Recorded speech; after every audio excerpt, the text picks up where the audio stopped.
ಎಲ್ಲರಿಗೂ ನಮಸ್ಕಾರ. ಜನವರಿ 10, 2024ರಂದು ಕರ್ನಾಟಕ ಸರ್ಕಾರ ಒಂದು ಹೊಸ ಅಧಿಸೂಚನೆಯನ್ನು ಹೊರಡಿಸಿದೆ.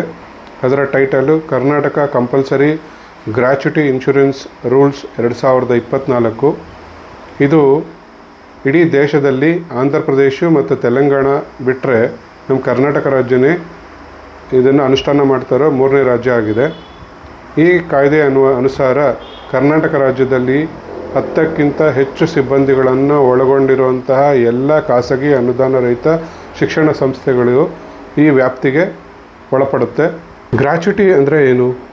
ಗ್ರ್ಯಾಚ್ಯುಟಿ ಅಂದರೆ ನಿಮ್ಮ ಶಿಕ್ಷಣ ಸಂಸ್ಥೆಯಲ್ಲಿ ಕೆಲಸ ಮಾಡ್ತಾ ಇದ್ದಂತಹ ಸಿಬ್ಬಂದಿಯ ಸೇವೆಯನ್ನು ಗುರುತಿಸಿ ಗೌರವಪೂರ್ವಕವಾಗಿ ನೀಡುವಂತಹ ಒಂದು ಗೌರವಧನ.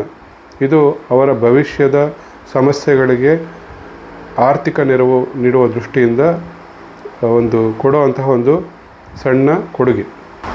ಗ್ರ್ಯಾಚ್ಯುಟಿಗೆ ಯಾರು ಅರ್ಹರು? ಈ ಹಿಂದೆ ಇದ್ದಂತಹ ನಿಯಮಗಳ ಪ್ರಕಾರ ಯಾವುದೇ ಒಬ್ಬ ನೌಕರ 5 ವರ್ಷ ಸತತವಾಗಿ ಒಂದೇ ಶಿಕ್ಷಣ ಸಂಸ್ಥೆಯಲ್ಲಿ ತನ್ನ ಸೇವೆಯನ್ನು ಪೂರೈಸಿದ ನಂತರ ಅವನು ಗ್ರ್ಯಾಚ್ಯುಟಿ ಪಡೆಯಲು ಅರ್ಹತೆ ಪಡೀತಾ ಇದ್ದ.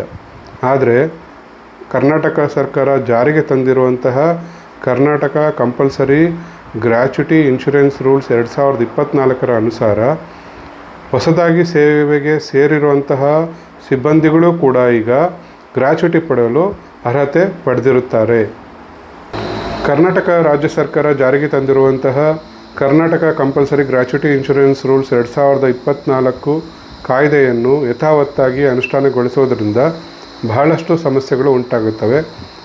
ಉದಾಹರಣೆಗೆ, ನಿಮ್ಮ ಶಾಲೆಯಲ್ಲಿ 15 ಜನ ಸಿಬ್ಬಂದಿಗಳಿದ್ದು ಅದರಲ್ಲಿ 10 ಸಿಬ್ಬಂದಿಗಳು 10 ವರ್ಷಗಳಿಂದ ನಿಮ್ಮ ಹತ್ರ ಕೆಲಸ ಮಾಡ್ತಾ ಇರ್ತಾರೆ. ಉಳಿದ 5 ಸಿಬ್ಬಂದಿಗಳು 2-3 ವರ್ಷಗಳಿಂದ ಕೆಲಸ ಮಾಡ್ತಾ ಇರ್ತಾರೆ. ನೀವು ಈ ಹೊಸ ಕಾಯ್ದೆಯ ಅನುಸಾರ 10 ವರ್ಷ ಸೇವೆ ಸಲ್ಲಿಸಿರುವಂತಹ ಅಂದರೆ ನಿಮ್ಮ ಹತ್ರ 10 ವರ್ಷಗಳಿಂದ ಕೆಲಸ ಮಾಡ್ತಾ ಇರುವಂತಹ ಸಿಬ್ಬಂದಿಗಳ ಗ್ರ್ಯಾಚ್ಯುಟಿ ಇನ್ಶೂರೆನ್ಸ್ ಪಾಲಿಸಿ ಮೊತ್ತವನ್ನು ಒಂದೇ ಕಂತಿನಲ್ಲಿ ಪಾವತಿ ಮಾಡಬೇಕು.